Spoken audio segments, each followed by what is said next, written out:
ਤੇ ਆਪਣੇ ਨਾਲ ਜ਼ੈਂਡਰ ਗਰੁੱਪ ਤੋਂ ਇਸ ਟਾਈਮ ਜੁੜ ਚੁੱਕੇ ਨੇ ਸੁਖਵੀਰ ਭੰਡਾਲ ਜੀ। ਉਹ ਇਹ ਗੱਲਾਂ ਜਿਹੜੀਆਂ ਆਪਣੇ ਨਾਲ ਕਰਨਗੇ। ਸੁਖਵੀਰ ਜੀ ਸਵਾਗਤ ਹੈ, ਸਤਿ ਸ਼੍ਰੀ ਅਕਾਲ ਜੀ, ਜੀ ਆਇਆਂ ਨੂੰ ਜੀ। ਹਾਂਜੀ, ਸਤਿ ਸ਼੍ਰੀ ਅਕਾਲ ਜੀ, ਤੇ ਮੇਰੇ ਵੱਲੋਂ ਤੁਹਾਡੇ ਸਰੋਤਿਆਂ ਨੂੰ ਵੀ ਬਹੁਤ ਪਿਆਰ ਭਰੀ ਤੇ ਨਿੱਘੀ ਸਤਿ ਸ਼੍ਰੀ ਅਕਾਲ ਜੀ। ਸੁਖਵੀਰ ਜੀ ਗੱਲਬਾਤ ਸ਼ੁਰੂ ਕਰਨ ਤੋਂ ਪਹਿਲਾਂ ਆਪਣੀ ਆਈਡੀ ਸ਼ੇਅਰ ਕਰ ਲਓ ਜੀ।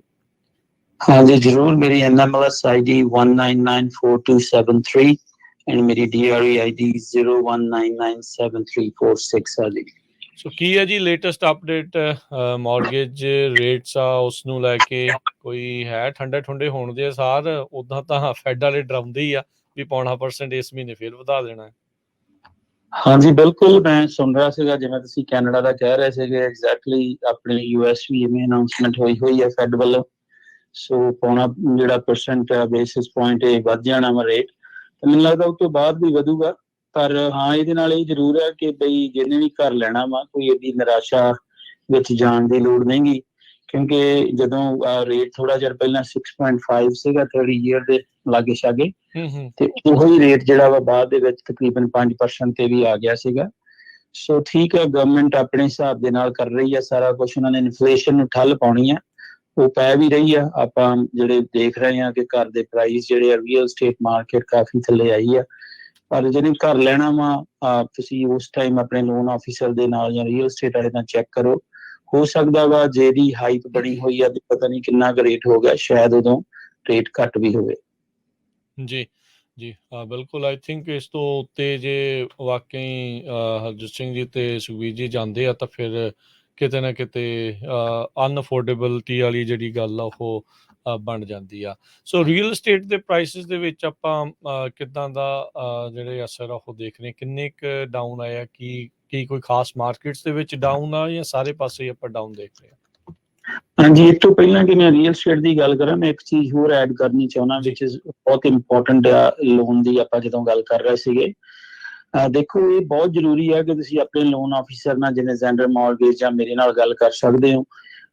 ਕਈ ਵਾਰੀ ਕੀ ਹੁੰਦਾ ਵਾ ਜਾਂ ਹੋ ਰਿਹਾ ਵਾ ਇਸ ਵੇਲੇ ਕਿ ਜਿਹੜੀਆਂ ਮੌਰਗੇਜ ਬੈਂਕਸ ਆ ਜਾਂ ਮੌਰਗੇਜ ਹਾਊਸ ਹੋਲਡ ਕਹਿ ਲਓ ਕਿ ਕਾਫੀ ਵੱਡੇ ਪੈਮਾਨੇ ਤੇ ਲੋਨਸ ਕਰ ਰਹੇ ਆ ਮੌਰਗੇਜ ਲੈਂਡਰਸ, ਉਹਨਾਂ ਨੇ ਆਪਣੇ ਪ੍ਰੋਗਰਾਮ ਜਿਹੜੇ ਉਹ ਬਣਾ ਰਹੇ ਆ। ਜਿਵੇਂ ਫੈਡ ਗਵਰਨਮੈਂਟ ਜਿਹੜੀ ਗਵਰਨਮੈਂਟ ਹਾਈ ਕਰ ਰਹੀ ਆ, ਪਰ ਇਧਰੋਂ ਕੀ ਆ ਕਿ ਫਿਰ ਜਿਹੜੀ ਲੈਂਡਰਸ ਆ ਇਹ ਆਪਣੇ ਵੱਲੋਂ ਪ੍ਰੋਗਰਾਮ ਜਾਂ ਇਨਸੈਂਟਿਵ ਨੂੰ ਵਧਾ ਰਹੇ ਆ।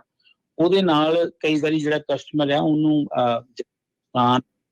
ਹੋਣਾ ਚਾਹੀਦਾ ਵਾ ਰੇਟ ਵਧਣ ਨਾਲ, ਉਹ ਹੁੰਦਾ ਨਹੀਂ, ਕਿਉਂਕਿ ਇਧਰੋਂ ਲੈਂਡਰਸ ਨੇ ਉਹਦੇ ਆਪੋਜ਼ਿਟ ਕੁਛ ਨਾ ਕੁਛ ਵਧੀਆ ਕੀਤਾ ਹੁੰਦਾ ਵਾ ਬਾਇਰਸ ਦੇ ਲਈ। ਸੋ ਇਹ ਜ਼ਰੂਰ ਧਿਆਨ 'ਚ ਰੱਖਿਓ ਕਿ ਤੁਸੀਂ ਆਪਣੇ, ਜੇ ਘਰ ਕੋਈ ਪਸੰਦ ਆਉਂਦਾ ਜਾਂ ਮਨ ਵਿੱਚ ਹੈ ਕੋਈ ਸੁਪਨਾ, ਤੁਸੀਂ ਆਪਣੇ ਲੋਨ ਆਫਿਸਰ ਨਾਲ ਜ਼ਰੂਰ ਗੱਲਬਾਤ ਕਰੋ ਇਸ ਤੋਂ ਪਹਿਲਾਂ ਕਿ ਅਫਵਾਹਾਂ ਸੁਣ ਕੇ ਜਾਂ ਇਵੇਂ ਤੁਸੀਂ ਡਰ ਕੇ ਕੋਈ ਏਦਾਂ ਦਾ ਫੈਸਲਾ ਜਾਂ ਆਪਣਾ ਸੁਪਨਾ ਉਹਨੂੰ ਸੱਚ ਨਾ ਕਰੋ। ਦੂਜੀ ਗੱਲ ਜਿਹੜੀ ਰੀਅਲ ਸਟੇਟ ਦੀ ਆ, ਉਹ ਹਾਂ ਜ਼ਰੂਰ ਰੀਅਲ ਸਟੇਟ ਨੂੰ ਠੱਲ ਜਿਹੜੀ ਉਹ ਪਈ ਹੋਈ ਆ। ਬਿਲਕੁਲ ਘਰ ਜਿਹੜੇ ਬੜੀ ਅਗਰੈਸਿਵ ਸੀਗੇ, ਕਹਿ ਲਓ ਕਿ ਲੱਗਦਾ ਪਿੱਛੋਂ ਸੀ ਪਹਿਲਾਂ ਵਿਕ ਜਾਂਦਾ ਸੀ, ਘਰ ਜਿਹੜੇ ਆ ਉਹ ਹੋਲਡ ਜ਼ਰੂਰ ਮੈਂ ਦੇਖ ਰਿਹਾ, ਆਪਾਂ ਆਪ ਵੀ ਦੇਖ ਰਹੇ ਹਾਂ। ਚਲੋ ਆਪਾਂ ਡੇਟੇ ਤੋਂ ਵੀ ਸੁਣ ਰਹੇ ਹਾਂ, ਪੜ੍ਹ ਰਹੇ ਹਾਂ, ਪਰ ਆਪਣੀ ਅੱਖੀਂ ਵੀ ਵੇਖ ਰਹੇ ਆ ਕਿ ਜਿਹੜੇ ਸਾਈਨ ਰੀਅਲ ਸਟੇਟ ਦੇ ਲੱਗੇ ਹੋਏ ਸੀ ਜਾਂ ਤੁਸੀਂ ਸਿਸਟਮ 'ਚ ਵੀ ਦੇਖਦੇ ਆ, ਉਹ ਕਾਫੀ ਚਿਰ ਤਾਈਂ ਲੱਗੇ ਰਹਿੰਦੇ ਆ। ਤੇ ਨਾਲ ਦੀ ਨਾਲ ਬਹੁਤ ਵਾਰੀ ਇਵੇਂ ਵੀ ਦੇਖਿਆ ਵਾ ਕਿ ਘਰਾਂ ਦੀਆਂ ਪ੍ਰਾਈਜ਼ਾਂ ਜਿਹੜੀਆਂ ਉਹ ਘਟਾ ਕੇ ਫਿਰ ਦੁਬਾਰਾ ਉਹਨਾਂ ਨੂੰ ਰੀਪੋਸਟ ਜਿਹੜਾ ਉਹ ਕੀਤਾ ਜਾਂਦਾ। ਸੋ ਉਹ ਜ਼ਰੂਰ ਜਿਹੜੀ ਠੱਲ ਪਈ ਹੋਈ ਆ। ਜੀ ਬਿਲਕੁਲ। ਸੋ ਡੈਫੀਨੇਟਲੀ ਇਹ ਜਿਹੜੀਆਂ ਚੀਜ਼ਾਂ ਆ, ਸੋ ਕਮਰਸ਼ੀਅਲ ਰੀਅਲ estate ਨੂੰ ਲੈ ਕੇ ਕਿੱਦਾਂ ਦੀ ਚੱਲ ਰਹੀ ਆ ਮਾਰਕੀਟ? ਹਾਂਜੀ, ਕਮਰਸ਼ੀਅਲ ਰੀਅਲ estate ਤੇ ਦੇਖੋ ਇਹ ਇਦਾਂ ਦੀ ਚੀਜ਼ ਹੈ ਜਿਹਨੂੰ ਠੱਲ ਨਹੀਂ ਪੈਣੀ ਜਾਂ ਪੈਂਦੀ ਨਹੀਂ ਛੇਤੀ। ਉਹਦਾ ਰੀਜ਼ਨ ਕੀ ਹੁੰਦਾ ਵਾ ਕਿ ਜਦੋਂ ਵੀ ਕਿਸੇ ਨੇ ਆਪਣਾ ਕੋਈ ਰੀਅਲ estate ਦਾ ਬਿਜ਼ਨਸ ਕਮਰਸ਼ੀਅਲ ਲੈਣਾ ਵਾ ਤੇ ਉਹਨੇ ਆਪਣੇ ਨੰਬਰਸ ਜਿਹੜੇ ਆ ਉਹ ਕੈਲਕੂਲੇਟ ਕੀਤੇ ਹੁੰਦੇ ਆ ਕਿ ਇੰਨਾ ਮੇਰਾ ਖਰਚਾ ਵਾ, ਮੇਰਾ ਚਲੋ ਪੇਰੋਲ ਆ, ਇੰਨਾ ਰੈਂਟ ਆ, ਇੰਨਾ ਮੈਂ ਇੰਟਰਸਟ ਦੇਣਾ ਵਾ, ਇੰਨਾ ਬੈਂਕ ਨੂੰ ਜਾਣਾ, ਤੇ ਫਿਰ ਮੈਨੂੰ ਕਿੰਨਾ ਫਾਇਦਾ ਹੋਣਾ ਵਾ। ਸੋ ਜਦੋਂ ਕਹਿ ਲਓ ਕਿ ਤੁਸੀਂ ਆਪਣੀ ਕੈਲਕੂਲੇਸ਼ਨ ਦੇ ਨਾਲ ਆਪਣੇ CPA ਨਾਲ ਬਹਿ ਕੇ ਜਾਂ ਰੀਅਲ estate ਏਜੰਟ ਦੇ ਨਾਲ ਬਹਿ ਕੇ ਪੂਰਾ ਇਹ ਪ੍ਰੋਫਿਟ ਲਾਸ ਵਾਲਾ ਦੀ ਕੈਲਕੂਲੇਸ਼ਨ ਨੂੰ ਵਧੀਆ ਤਰੀਕੇ ਨਾਲ ਲਾਉਣੇ ਆ, ਤੇ ਕਹਿ ਲਓ ਜੰਪ ਨਹੀਂ ਕਰਦੇ ਇੱਕਦਮ ਕਿਸੇ ਚੀਜ਼ ਦੇ ਉੱਤੇ, ਤੇ ਫਿਰ ਉਹਦੇ ਵਿੱਚ ਫਾਇਦਾ ਹੀ ਫਾਇਦਾ ਵਾ। ਜੇ ਆਪਾਂ ਹੁਣ ਵੇਖੀਏ ਤੇ ਗੈਸ ਸਟੇਸ਼ਨ ਜੇ ਕੋਈ ਤੁਸੀਂ ਚੰਗਾ ਲੈਣਾ ਵਾ ਜਾਂ ਚੰਗੀ ਲੋਕੇਸ਼ਨ ਤੇ ਤੁਹਾਨੂੰ ਬਿਲਕੁਲ ਨਹੀਂ ਮਿਲ ਰਿਹਾ। ਤੁਸੀਂ ਲਿਕਰ ਸਟੋਰ ਲੈਣਾ ਵਾ ਕੋਈ ਚੰਗਾ ਮਾਰਕੀਟ ਦੇ ਵਿੱਚ ਬਿਲਕੁਲ ਨਹੀਂ ਹੈ। ਸੋ ਇਹ ਇਸ ਚੀਜ਼ ਦਾ ਪੱਕਾ ਸਬੂਤ ਹੈ ਕਿ ਜਿਹੜੀ ਕਮਰਸ਼ੀਅਲ ਰੀਅਲ ਏਸਟੇਟ ਹੈ ਉਹ ਬਿਲਕੁਲ ਰੈਜ਼ੀਡੈਂਸ਼ੀਅਲ ਨਾਲੋਂ ਵੱਖਰਾ ਕੰਮ ਕਰਦੀ ਹੈ। ਸੋ ਇਹਦੇ ਵਿੱਚ ਵੀ ਜੇ ਕਿਸੇ ਨੇ ਮੰਨ ਲਓ ਆਪਣਾ ਪ੍ਰੋਫੈਸ਼ਨ ਚੇਂਜ ਕਰਨਾ ਹੋਵੇ, ਕਈ ਵਾਰੀ ਆਪਾਂ ਇਹ ਕੁਦਰਤੀ ਫਿਤਰਤ ਆ ਕਿ ਬੰਦਾ ਕਈ ਵਾਰੀ ਆਪਣਾ ਥੱਕ ਜਾਂਦਾ ਜਿਹੜਾ ਕੰਮ ਕਰ ਰਿਹਾ ਹੋਵੇ, ਮੰਨ ਲਓ ਟਰੱਕਿੰਗ ਦਾ ਕੰਮ ਕਰਦਾ ਤੇ ਉਹਦਾ ਮਨ ਕਰਦਾ ਕਿ ਮੈਂ ਕਿਸੇ ਹੋਰ ਪਾਸੇ ਜਾਵਾਂ, ਤਾਂ ਤੁਸੀਂ ਜ਼ਰੂਰ ਕਾਲ ਕਰ ਸਕਦੇ ਜਾਂ ਮੈਨੂੰ ਜਾਂ ਜ਼ੈਂਡਰ ਮਾਰਗੇਜ ਨੂੰ। ਤੇ ਸਾਡੇ ਕੋਲ ਆਮ ਕਹਿ ਲਓ ਕਿ ਕੋਈ ਨਾ ਕੋਈ ਬਿਜ਼ਨਸ ਜਿਹੜਾ ਉਹ ਸੇਲ ਤੇ ਲੱਗਾ ਹੁੰਦਾ। ਤੇ ਕਮਰਸ਼ੀਅਲ ਰੀਅਲ ਏਸਟੇਟ ਜਿਹੜੀ ਆ ਉਹ ਜੇ ਤੁਸੀਂ ਕਹਿ ਲਓ ਚੰਗੇ ਰੀਅਲ ਏਸਟੇਟ ਦੀ ਸਲਾਹ ਲੈ ਕੇ ਕਰਦੇ ਹੋ ਤੇ ਫਾਇਦੇ ਵਿੱਚ ਹੀ ਰਹੋਗੇ। ਜੀ ਜੀ ਯੂਦੀ ਕਮਰਸ਼ੀਅਲ ਲੋਨ ਲਈ ਭੰਡਾਲ ਜੀ ਕਾਫੀ ਸਮਾਂ ਲੱਗ ਜਾਂਦਾ, 3-3 4-4 ਮਹੀਨੇ SBA ਲੋਨ ਜਿਨ ਲੈਣੇ ਆ ਹੁਣ, ਕਿਉਂਕਿ ਥੋੜੀ ਮਾਰਕੀਟ ਸਲੋ ਆ, ਸੋ ਉਹਦੇ ਚ ਟਾਈਮਿੰਗ ਦਾ ਫਰਕ ਜ਼ਰੂਰ ਪੈ ਰਿਹਾ ਕਿ ਨਹੀਂ? ਹਾਂਜੀ ਬਿਲਕੁਲ, ਦੇਖੋ ਟਾਈਮਿੰਗ ਦਾ ਫਰਕ ਤਾਂ ਥੋੜਾ ਪੈਣਾ ਹੀ ਆ। ਅੱਗੇ ਕੀ ਸੀਗਾ, ਜਿਵੇਂ ਤੁਸੀਂ ਕਿਹਾ ਕਿ ਲੋਨਸ ਜਿਹੜੇ ਉਹ ਬੜੇ ਬੈਕਅਪ ਹੋਏ ਸੀਗੇ ਕਿ ਟਾਈਮ ਕਿਉਂਕਿ 4 ਮਹੀਨੇ ਲੱਗ ਰਿਹਾ ਸੀਗਾ ਤੇ ਜਾਂ ਇਸ ਤੋਂ ਵੀ ਜ਼ਿਆਦਾ ਟ੍ਰਾਂਜੈਕਸ਼ਨਸ ਜ਼ਿਆਦੀਆਂ ਹੋ ਜਾਂਦੀਆਂ, ਕੋਈ ਕਹਿ ਲਓ ਦੁਬਾਰਾ ਰੀਫਾਈਨੈਂਸ ਕਰਾ ਰਿਹਾ ਵਾ, ਉਸ ਤੁਹਾਨੂੰ ਲਾਈਨ ਵਿੱਚ ਲੱਗ ਕੇ ਕੰਮ ਹੁੰਦਾ ਸੀ ਤੇ ਟਾਈਮ ਬਹੁਤ ਜ਼ਿਆਦਾ ਲੱਗ ਜਾਂਦਾ। ਉਹ ਟਾਈਮ ਜਿਹੜਾ ਹੁਣ ਲਾਈਨ ਜਿਹੜੀ ਆ ਉਹ ਇੰਨੀ ਨਹੀਂ ਲੱਗੀ ਹੋਈ, ਸੋ ਟਾਈਮ ਉਹਦੇ ਕਾਰਨ ਜਿਹੜਾ ਘਟਿਆ ਵਾ ਉਹ ਜ਼ਰੂਰ ਘਟ ਗਿਆ। ਬਾਕੀ ਜਿਹੜਾ ਪੇਪਰ ਵਰਕ ਇਕੱਠਾ ਕਰਨਾ, ਮੰਨ ਲਓ ਉਹਦੀ ਕਮਿਸ਼ਨ ਤਰੀਕੇ ਦੇ ਨਾਲ ਕਰਨੀ, ਉਹਦੇ ਵਿੱਚ ਫਿਰ ਮੈਂ ਕਹੂੰਗਾ ਕਿ ਜੇ ਤੁਸੀਂ ਲੋਨ ਆਫਿਸਰ ਜਾਂ ਰੀਅਲ ਏਸਟੇਟ ਤੁਹਾਡਾ ਵਾਲਾ ਚੰਗਾ ਵਾ, ਐਕਸਪੀਰੀਅੰਸਡ ਆ, ਤੇ ਤੁਹਾਨੂੰ ਉਹਦੇ ਵਿੱਚ ਵੀ ਟਾਈਮ ਘੱਟ ਲੱਗ ਸਕਦਾ ਕਿਉਂਕਿ ਪਹਿਲਾਂ ਹੀ ਪਤਾ ਹੁੰਦਾ ਆਹ ਚੀਜ਼ਾਂ ਚਾਹੀਦੀਆਂ ਤੇ ਬੰਦਾ ਪਹਿਲਾਂ ਹੀ ਤਿਆਰ ਕਰਕੇ ਜਿਹੜਾ ਉਹਨਾਂ ਨੂੰ ਰੱਖਦਾ ਵਾ। ਜੀ ਜੀ ਪਿੱਛੇ ਜੇ ਅਸੀਂ ਇੱਕ ਖਬਰ ਸਾਂਝੀ ਕੀਤੀ ਸੀ, ਬੈਂਕ ਆਫ ਅਮਰੀਕਾ ਕਹਿੰਦੇ ਵੀ 0% ਡਾਊਨ ਤੇ ਅਸੀਂ ਲੋਨ ਕਰਾਂਗੇ, ਖਾਸ ਕਰਕੇ ਜੋ ਮਿਨੋਰਿਟੀ ਏਰੀਆਜ਼ ਆ, ਖਾਸ ਕਰਕੇ ਜੋ ਬਲੈਕ ਜਾਂ ਸਪੈਨਿਸ਼ ਆ। ਤੁਹਾਨੂੰ ਉਸ ਬਾਰੇ ਪਤਾ ਕੁਛ? ਉਹ ਏਰੀਆਜ਼ ਆਪਣੇ ਕੈਲੀਫੋਰਨੀਆ ਦੇ ਵਿੱਚ ਵੀ ਹੈਗੇ ਆ ਜਿੱਥੇ ਇਦਾਂ ਦੇ ਉਹ ਏਰੀਆ ਵਿੱਚ ਕਵਰ ਹੁੰਦੇ ਆ ਜਾਂ ਸਿਰਫ ਹੋਰ ਸਟੇਟਸ ਵਿੱਚ ਸੀ? ਹਾਂਜੀ ਨਹੀਂ, ਮੇਰੀ ਨੌਲੇਜ ਦੇ ਵਿੱਚ ਇਹਦੇ ਬਾਰੇ ਕੋਈ ਜਾਣਕਾਰੀ ਨਹੀਂ ਗੀ, ਪਰ ਮੈਂ ਜ਼ਰੂਰ ਕਹਿਣਾ ਚਾਹੂੰਗਾ ਕਿ ਜਿਵੇਂ ਆਪਾਂ ਕਾਫੀ ਵਾਰੀ ਅੱਗੇ ਵੀ ਗੱਲ ਕੀਤੀ ਜਾਂ ਤੁਸੀਂ ਮੇਰੇ ਤੋਂ ਸ਼ਾਇਦ ਜ਼ਿਆਦਾ ਚੀਮਾ ਹੁਣਾਂ ਨਾਲ ਵੀ ਗੱਲ ਕੀਤੀ ਹੋਵੇ ਜਾਂ ਹੋਰ ਲੋਨ ਆਫਿਸਰਸ ਨਾਲ, ਕਿ ਜਿਵੇਂ ਸਟੇਟ ਨੇ ਪ੍ਰੋਗਰਾਮ ਬਣਾਇਆ ਸੀਗਾ ਕਿ 10% ਡਾਊਨ ਪੇਮੈਂਟ ਜਿਹੜੀ ਉਹ ਦੇਣੀ ਤੇ ਫਿਰ ਉਸ ਤੋਂ ਬਾਅਦ ਜੇ 5 ਸਾਲ ਤੁਸੀਂ ਰਹਿੰਦੇ ਤੇ ਉਹਨੂੰ ਮਾਫ ਕਰ ਦੇਣਾ, ਹਨਾ।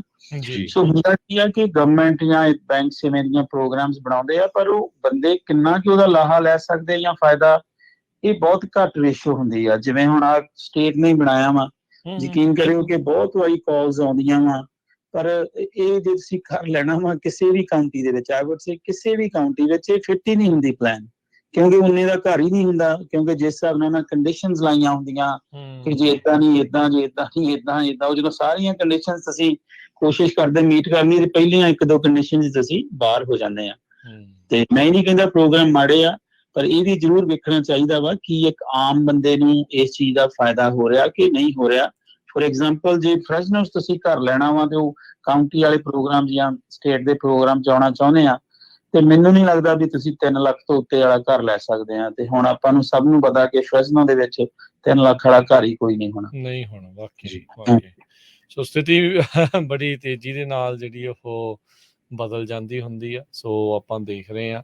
ਸੋ ਬਹੁਤ ਸਾਰੇ ਸੁਖਬੀਰ ਜੀ ਇਹ ਵੀ ਲੋਕ ਮਾਰਕੀਟ ਕ੍ਰੈਸ਼ ਨੂੰ ਆਪਾਂ ਬਹੁਤ ਵਾਰੀ ਵੈਸੇ ਇਸ ਉੱਤੇ ਗੱਲ ਵੀ ਕੀਤੀ ਆ ਵੀ ਇੰਤਜ਼ਾਰ ਦੇ ਵਿੱਚ ਆ ਵੀ ਸ਼ਾਇਦ ਜ਼ਿਆਦਾ ਪ੍ਰਾਈਸ ਜਿਹੜੇ ਉਹ ਡਿੱਗ ਜਾਣਗੇ।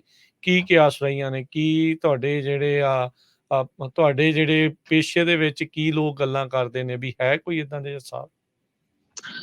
ਹਾਂਜੀ, ਜਿਹੜਾ ਵਰਡ ਕ੍ਰੈਸ਼ ਆ ਉਹ ਮੈਂ ਇਸ ਗੱਲ ਨੂੰ ਨਹੀਂ ਮੰਨਦਾ, ਤੇ ਮੈਨੂੰ ਲੱਗਦਾ ਮੇਰੇ ਨਾਲ ਜੋ ਇਸ ਪੇਸ਼ੇ 'ਚ ਆ ਉਹ ਵੀ ਨਹੀਂ ਮੰਨਦੇ ਕਿ ਮਾਰਕੀਟ ਕ੍ਰੈਸ਼ ਹੋ ਜਾਊਗੀ।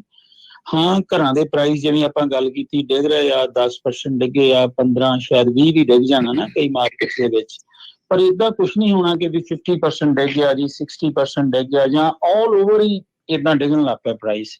ਉਹ ਮੈਂ ਬੜੀ ਵਾਰੀ ਇਸ ਚੀਜ਼ ਦੀ ਕਹਿ ਲਓ ਐਗਜ਼ਾਮਪਲ ਦਿੰਦਾ ਹੁੰਦਾ ਕਿ 2008 ਦਾ ਜਿਹੜਾ ਲੋਕੀ ਆਮ ਉਹਨੂੰ ਕੋਟ ਕਰ ਦਿੰਦੇ ਆ, ਉਦੋਂ ਬੜਾ ਮੈਸਿਵ, ਬੜੇ ਹੀ ਵੱਡੇ ਸਕੇਲ ਦੇ ਉੱਤੇ ਬੈਂਕਸ ਵੱਲੋਂ ਜਾਂ ਕਹਿ ਲਓ ਫਰਾਡ ਹੋਇਆ ਸੀਗਾ।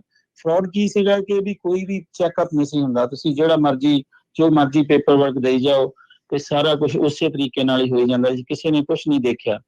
ਹੁਣ ਕੀ ਆ ਕਿ ਉਸ ਤੋਂ ਬਾਅਦ 2011 ਦੇ ਵਿੱਚ ਜਦੋਂ ਡੌਡਸ ਐਕਟ ਬਣਦਾ ਵਾ, ਤੇ ਸਾਰੇ ਮਾਰਗੇਜ ਦੇ ਜਿਹੜੇ ਲੂਪ ਹੋਲ ਸੀਗੇ ਸਾਰੇ ਬੰਦ ਕਰ ਦਿੱਤੇ। ਹੁਣ ਜੇ ਤੁਸੀਂ ਵੀ ਕਦੀ ਵੀਰ ਜੀ ਟ੍ਰਾਂਜੈਕਸ਼ਨ ਕੀਤੀ ਹੋਊਗੀ, ਦੇਖਿਆ ਹੋਊਗਾ ਕਿ ਬਹੁਤ ਕੁਝ ਜਿਹੜਾ ਵਾ ਉਹ ਰੀਚੈਕ ਹੁੰਦਾ, ਦੁਬਾਰਾ ਚੈਕਿੰਗ ਹੁੰਦੀ ਹੈ। ਜੇ ਟੈਕਸ ਰਿਟਰਨ ਫॉर ਐਗਜ਼ਾਮਪਲ ਆ, ਅੱਗੇ ਜਿਹਨੂੰ ਮਰਜ਼ੀ ਟੈਕਸ ਰਿਟਰਨ ਦੇਤੀ 2008 ਦੀ ਗੱਲ ਆ, ਕੋਈ ਚੈੱਕ ਨਹੀਂ ਕਰ ਰਿਹਾ। ਹੁਣ ਉਹ IRS ਕੋਲੋਂ ਤੁਹਾਡੀਆਂ ਜਿਹੜੀਆਂ ਵਾ ਟ੍ਰਾਂਸਕ੍ਰਿਪਟਸ ਮੰਗਾਉਂਦੇ ਸਿੱਧੀਆਂ ਹੀ। ਸੋ ਇਹ ਨਹੀਂ ਹੈ ਕਿ ਤੁਸੀਂ ਉਹਨਾਂ ਨੂੰ ਜੋ ਮਰਜ਼ੀ ਲਿਖ ਕੇ ਦੇ ਦਿਓ। ਇਵੇਂ ਹੀ ਕਹਿ ਲਓ ਕਿ ਪੇ ਰੋਲ ਦਾ ਜਿਹੜਾ ਤੁਹਾਡਾ ਪੇ ਸਟਬ ਆ ਜਾਂ W2 ਆ, ਅੱਗੇ ਸੀ ਕਿ ਜੋ ਮਰਜ਼ੀ ਦੇ ਦਿਓ, ਜਿਹਨੂੰ ਮਰਜ਼ੀ ਦੇ ਦਿਓ, ਹਾਂ ਜੀ ਆ ਮੇਰਾ ਪੇ ਸਟਬ ਆ। ਹੁਣ ਕੀ ਆ ਕਿ ਉਹ ਤੁਹਾਡੇ ਕੋਲੋਂ ਵੀ ਨਹੀਂ ਨੰਬਰ ਲੈਂਦੇ, ਜਿੱਥੇ ਤੁਸੀਂ ਕੰਮ ਕਰ ਰਹੇ ਹੋ ਗੂਗਲ ਤੋਂ ਲੱਭਦੇ ਆ ਜੀ, ਤੇ ਜਿਹੜਾ ਵੀ ਤੁਹਾਨੂੰ ਨੰਬਰ ਲੱਭਦਾ ਵਾ ਉਹ ਨੰਬਰ ਤੇ ਜਾ ਕੇ ਉਹਨਾਂ ਨੇ ਵੈਰੀਫਾਈ ਕਰਨਾ। ਸੋ ਕਹਿ ਲਓ ਕਿ ਇਦਾਂ ਦੇ ਲੂਪ ਹੋਲਸ ਹਨ, ਹੋਰ ਬਹੁਤ ਆ, ਅਕਾਊਂਟੇਬਿਲਿਟੀ ਉਹਨਾਂ ਨੇ ਬਣਾ ਦਿੱਤੀ ਆ। ਸੋ ਇਹ ਸਾਰੀਆਂ ਚੀਜ਼ਾਂ ਨੂੰ ਜਦੋਂ ਮੈਂ ਦੇਖਦਾ ਵਾਂ ਜਾਂ ਜੋ ਵੀ ਮੇਰੇ ਪੇਸ਼ੇ 'ਚ ਅਸੀਂ ਦੇਖਦੇ ਹਾਂ, ਤੇ ਬਿਲਕੁਲ ਇਵੇਂ ਨਹੀਂ ਲੱਗਦਾ ਵੀ ਕੁਛ ਇਦਾਂ ਦਾ ਹੋ ਜਾਊਗਾ ਕਿ ਕਹਿ ਲਓ ਲੱਖਾਂ ਤੋਂ ਕੱਖਾਂ ਵਾਲੀ ਗੱਲ ਹੋ ਜੂ। ਇਦਾਂ ਦਾ ਕ੍ਰੈਸ਼ ਵਰਡ ਮੈਂ ਜਿਹੜਾ ਨਹੀਂ ਵਰਤੂੰਗਾ। ਹਾਂ, ਫਰਕ ਜ਼ਰੂਰ ਪੈ ਰਿਹਾ ਵਾ 20% ਤਾਈਂ, ਜਾਂ ਤੋਂ 25 ਵੀ ਹੋ ਸਕਦਾ, 20 ਦੇ ਲਾਗੇ ਸਾਡੇ ਆਈ ਥਿੰਕ। ਤੇ ਫਿਰ ਘਰਾਂ ਨੇ ਸਟੇਬਲ ਹੋ ਜਾਣਾ, ਤੇ ਹੌਲੀ ਹੌਲੀ ਜਿਵੇਂ ਆਪਾਂ ਗੱਲ ਕਰਦੇ ਹਾਂ, ਜਦੋਂ ਇੰਟਰਸਟ ਰੇਟ ਥੋੜੇ ਘਟਣਗੇ ਤੇ ਫਿਰ ਇਹ ਪ੍ਰਾਈਸ ਉੱਤੇ ਜਾਣੇ ਸ਼ੁਰੂ ਹੋ ਜਾਣੇ। ਜੀ। ਥੈਂਕ ਯੂ ਸੁਖਬੀਰ ਜੀ, ਬੜੀ ਮਿਹਰਬਾਨੀ। ਤੇ ਜਾਂਦੇ ਕੰਟੈਕਟ ਨੰਬਰ ਵੀ ਆਪਣੇ ਸ਼ੇਅਰ ਕਰ ਲਿਓ। ਹਾਂਜੀ ਜ਼ਰੂਰ। ਮੈਂ ਸਾਰੇ ਸਰੋਤਿਆਂ ਨੂੰ ਇਹ ਬਿਲਕੁਲ ਕਹਿਣਾ ਚਾਹੁੰਦਾ ਵੀ ਕੋਈ ਵੀ ਤੁਸੀਂ ਸਲਾਹ ਲੈਣੀ ਹੈ, ਚਾਹੇ ਉਹ ਕਮਰਸ਼ੀਅਲ ਰੀਅਲ ਏਸਟੇਟ ਬਾਰੇ ਜਾਂ ਰੈਜ਼ੀਡੈਂਸ਼ੀਅਲ, ਤੁਸੀਂ ਮੈਨੂੰ ਕਾਲ ਕਰ ਸਕਦੇ ਹੋ ਜਾਂ ਜ਼ੈਂਡਰ ਮਾਰਗੇਜ ਨੂੰ। ਮੇਰਾ ਨੰਬਰ ਹੈ 5592419553। ਮੈਂ ਪੱਕੇ ਤੌਰ ਤੇ ਤੁਹਾਨੂੰ ਇਹ ਯਕੀਨ ਦਿਵਾਉਣਾ ਕਿ ਜੇ ਮੈਨੂੰ ਕਾਲ ਕਰੋਗੇ ਜਾਂ ਜ਼ੈਂਡਰ ਮਾਰਗੇਜ ਨੂੰ, ਅਸੀਂ ਜੋ ਵੀ ਤੁਹਾਨੂੰ ਸਲਾਹ ਦੇਵਾਂਗੇ ਉਹ ਤੁਹਾਡੇ ਹਿੱਤ ਨੂੰ ਪਹਿਲ ਦੇ ਕੇ, ਬਿਲਕੁਲ ਤੁਹਾਡੇ ਹਿੱਤ ਨੂੰ ਪਹਿਲ ਦੇ ਕੇ, ਲਾਲਚ ਤੋਂ ਬਗੈਰ ਜਿਹੜੀ ਉਹ ਸਲਾਹ ਦਿੱਤੀ ਜਾਊਗੀ, ਉਸੇ ਤਰੀਕੇ ਨਾਲ ਜਿਹੜੀ ਟ੍ਰਾਂਜੈਕਸ਼ਨ ਕੀਤੀ ਜਾਊਗੀ। ਸੋ ਤੁਸੀਂ ਬੇਝਿਜਕ ਜਿਹੜੀ ਆ ਸਾਨੂੰ ਕਾਲ ਕਰਕੇ ਸਲਾਹ ਲੈ ਸਕਦੇ ਹੋ। ਥੈਂਕ ਯੂ ਸੁਖਬੀਰ ਜੀ, ਮਿਹਰਬਾਨੀ ਜੀ, ਸ਼ੁਕਰੀਆ, ਸਤਿ ਸ਼੍ਰੀ ਅਕਾਲ। ਮਿਹਰਬਾਨੀ ਦੋਨੋਂ ਭਰਾਵਾਂ ਦਾ, ਤੇ ਮੇਰੇ ਵੱਲੋਂ ਫਿਰ ਤੁਹਾਨੂੰ ਤੇ ਤੁਹਾਡੇ ਸਰੋਤਿਆਂ ਨੂੰ ਸਤਿ ਸ਼੍ਰੀ ਅਕਾਲ ਜੀ। ਸਤਿ ਸ਼੍ਰੀ ਅਕਾਲ।